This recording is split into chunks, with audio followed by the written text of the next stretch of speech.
Hey, all, hope you're doing good. Today, I have a brand new resurrection reflection for us today from the book of John. The book of John documents some incredibly significant moments and events in the lives of the earliest disciples of Jesus that can speak very, very loudly to our everyday lives as well if we take time to listen. And today, we're looking at a subject that is probably near and familiar to many of us. As I look at this question, what do we do with doubts?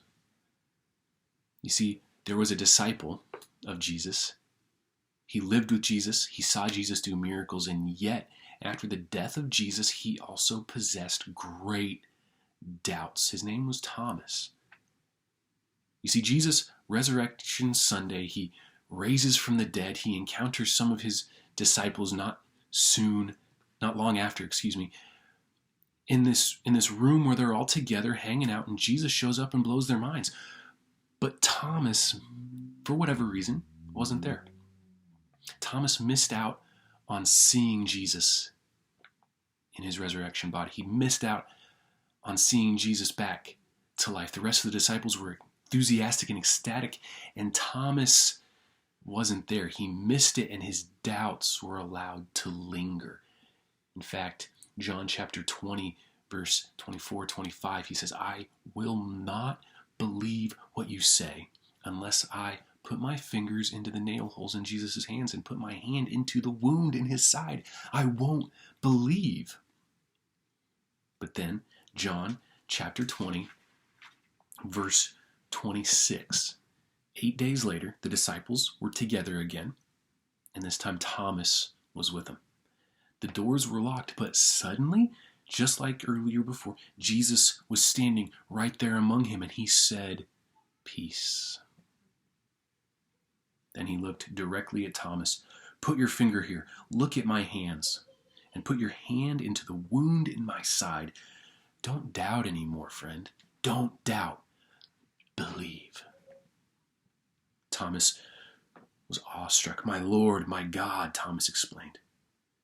Then Jesus told him, "You believe because you have seen me, but blessed are those also who have not seen me and who also believe." You see, Thomas had his doubts, and yet Jesus met him in the place of those doubts. Jesus showed up. Jesus brought peace. Jesus addressed Thomas's doubts head on, face to face.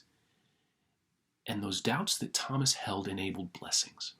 Thomas would go on. Church tradition tells us to lead countless souls to Christ, to be an amazing church planter and missionary in the first century. All because Thomas encountered Jesus in a way that his doubts were transformed in a way that changed the world. Friends, doubts can cause us to ask some pretty significant questions and do some pretty significant digging for answers. And that's not a bad thing. Our doubts can cause us to pay attention and to closely examine and to deeply seek for understanding in new ways. And the results of that will be new understanding, new realizations that we didn't have before.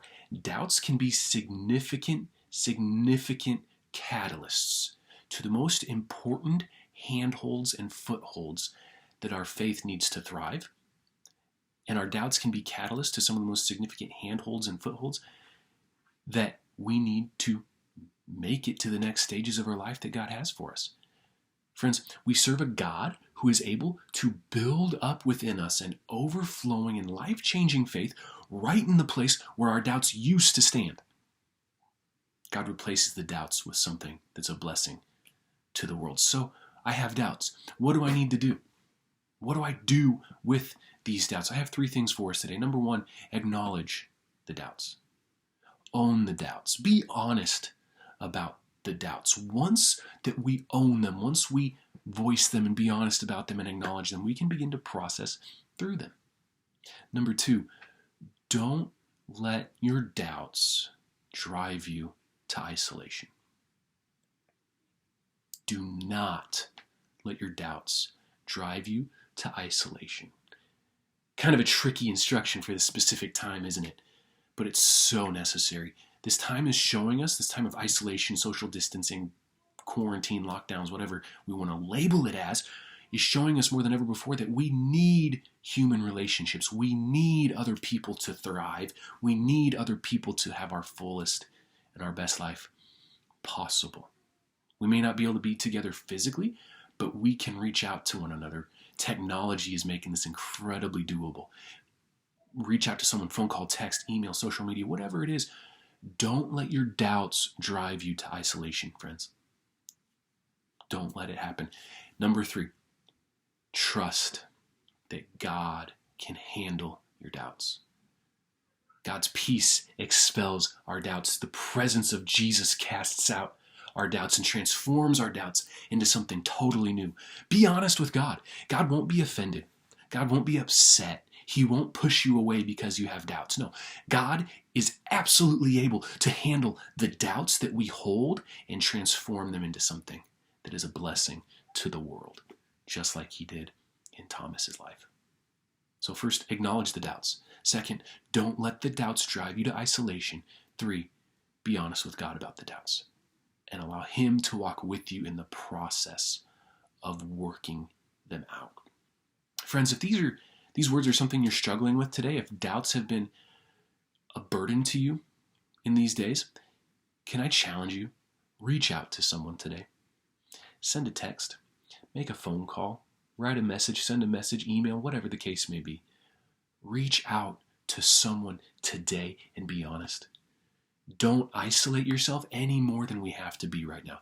We're here for you. We may be physically separated, but we can be emotionally connected. We can be honest. We can communicate. Reach out to someone today and trust that God is with you right in the middle of the doubts. He's with you and he can handle your doubts. And he will build something that will be a blessing to the world in the place where your doubts now stand. Reach out to someone today and help them. Let them help you, whatever the case may be. God can handle the doubts, church. The resurrection shows us the doubts don't hold a candle to the plans our God has in store for us. Hey, we're praying for you today. We are walking with you through this today. We can't wait to see you soon, and we're praying for you. If you need anything, please reach out. We would love to talk with you. We're here for you. Love you, friends. Peace.